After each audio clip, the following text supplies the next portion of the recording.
మోకాళ్లలో గుజ్జును పెంచి నొప్పిని తగ్గించి సర్జరీని దూరం చేసే ఫ్రీడమ్ వాక్. మైక్రో ఫైనాన్స్ వేధింపులతో దిక్కుతోచని ఓ కుటుంబం పోలీస్ స్టేషన్ ను ఆశ్రయించింది. నెల వాయిదా చెల్లించడంలో ఆలస్యం కావడంతో తమను ఇంటి నుంచి బయట గెంటేసి ఇంటిని స్వాధీనం చేసుకుంటామని మైక్రో ఫైనాన్స్ సిబ్బంది వేధిస్తున్నారంటూ పోలీసులను ఆశ్రయించింది ఆ కుటుంబం.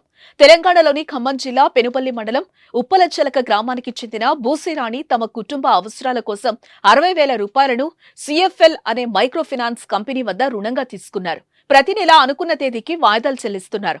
అయితే ఈ నెల వాయిదా చెల్లించడం ఆలస్యమైంది. దీంతో బుధవారం రాత్రి 9 గంటలకు మైక్రో ఫైనాన్స్ సిబ్బంది తమ ఇంటికొచ్చి ఇంటి నుండి వెళ్లిపోవాలని, ఇంటిని స్వాధీనం చేసుకుంటామని దుర్భాషలాడుతూ తమను బయట గెంటివేశారని వాపోయారు. దీంతో బాధితులు విఎం బంజర్ పోలీసులను ఆశ్రయించి తమ బాధను విన్నవించుకున్నారు. తన భర్త లారీ డ్రైవర్ గా పనిచేస్తున్నారని, జీతం 2 రోజులు ఆలస్యంగా రావడంతో ఫైనాన్స్ కు సంబంధించిన వాయిదా చెల్లించడం లేట్ అయిందని అన్నారు. ఎంత చెప్పినా వినకుండా తమ ఇంటికొచ్చి మైక్రో ఫైనాన్స్ సిబ్బంది వేధింపులకు గురి చేస్తున్నారని బాధిత మహిళ వాపోయింది.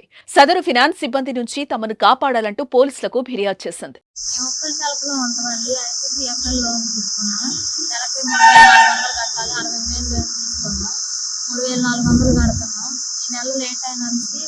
శ్రీకాంత్ అనే సార్ వచ్చి మమ్మల్ని ఇబ్బంది చేసి పిల్లలు నేను ఉంటే మీరు ఇంట్లో నుంచి బయటకు వెళ్ళండి సారం వేసేస్తానని మమ్మల్ని ఇబ్బంది పెట్టారు.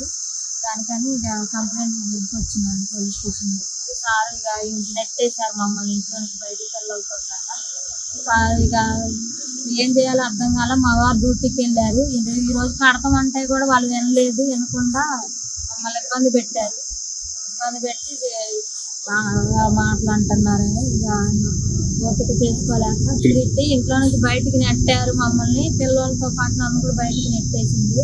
శ్రీకాంత్ అనే సార్ నెట్టేసిండు. బ్రాంచ్ మేనేజర్ గారు ఫోన్ చేసి మీరు ఈ రోజు ఈఎంఐ చెల్లిస్తేనే కానీ లేకపోతే లేదని గొడవ. సుమన్ టీవీలో మీ పర్సనల్ అండ్ బిజినెస్ ప్రమోషన్స్ కోసం కింది నెంబర్ కి కాంటాక్ట్ చేయండి.